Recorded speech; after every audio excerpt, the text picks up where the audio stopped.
If you've been quietly falling apart after a betrayal, this message is for you. There comes a moment when you start talking to yourself more than you talk to anyone else. You have these long, silent conversations in your own mind, asking yourself why the person you trusted chose to behave the way they did. You wonder how they can look at what they've done and see nothing wrong with it. You find yourself replaying conversations, moments, and memories over and over again. You're searching for some kind of logic, for a meaning, for anything that will make this pain easier to carry. But the answers never come. And your mind just grows tired from holding onto questions that were never meant for you to solve in the first place. Instead of taking responsibility for their actions, they begin to blame you. Suddenly, your reactions to their betrayal become the issue. Your emotions are labeled as too much.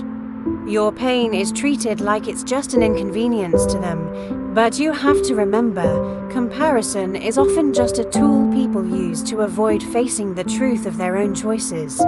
It is not proof that you are lacking in any way. It is proof that they were looking for something outside of the relationship instead of looking within themselves.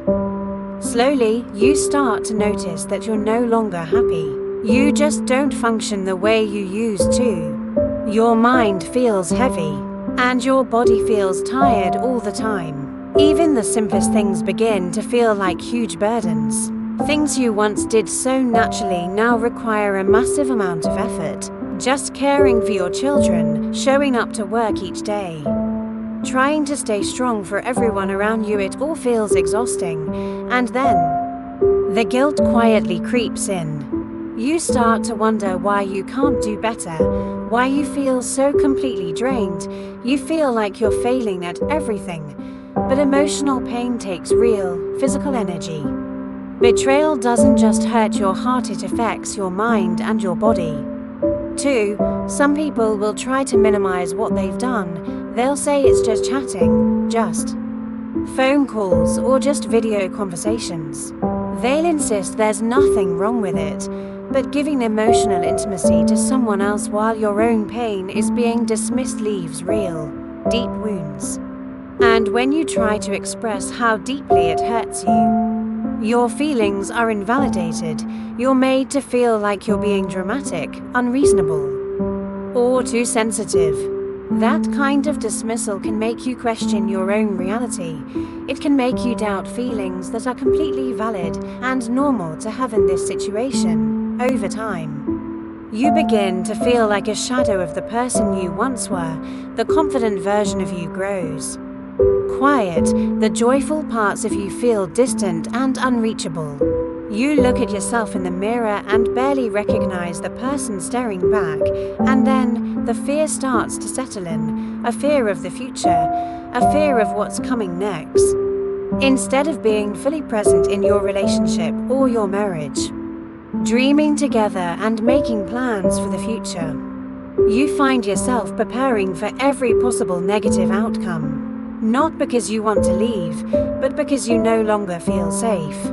Living without that emotional safety changes everything. It changes the way you think. It changes the way you breathe. It changes the way you see yourself. But here is something you need to hear, gently and clearly. Their betrayal is not a reflection of your worth. It is not proof that you are not enough. Cheating often comes from unresolved issues within the person who cheats, from their own avoidance and poor boundaries, not from your shortcomings. You did not imagine the pain. You did not overreact. You did not deserve this. To protect your mental health, you have to slow down. You have to stop carrying the responsibility for their actions, because it doesn't belong to you. Stop trying to understand someone who isn't even being honest with themselves. Allow yourself to name what happened without minimizing it or making excuses for them. Create an emotional space for yourself where your feelings are respected. Even if the other person refuses to acknowledge them, healing does not happen all at once. It happens in small, quiet moments. Moments where you choose to rest instead of pushing through. Moments where you choose compassion for yourself over self-blame. The version of you that feels lost right now is not gone forever. They are still there, inside of you, waiting patiently for you to come back to them. Betrayal may change your story, but it does not get to define who you are. Protect your mind. Protect your heart. And allow yourself to heal gently and in your own time. If you're struggling with these feelings, please know you're not alone. It's okay to seek support from a therapist or a trusted friend. Taking care of your mental health is the most important step you can take. Thanks for listening. Take care and remember to be kind to yourself.